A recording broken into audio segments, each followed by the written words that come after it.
Hello mga minahal kong kaibigan, good evening, kumusta na kayo? Sana nasa magandang kalagayan kayo.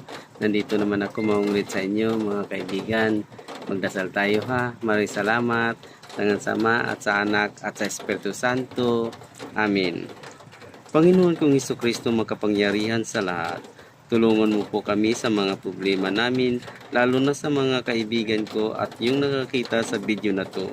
Bigyan mo sila ng biyaya at mabuting kalagayan at sa mga oras, sa mga minuto na sana gabayan mo kami lagi.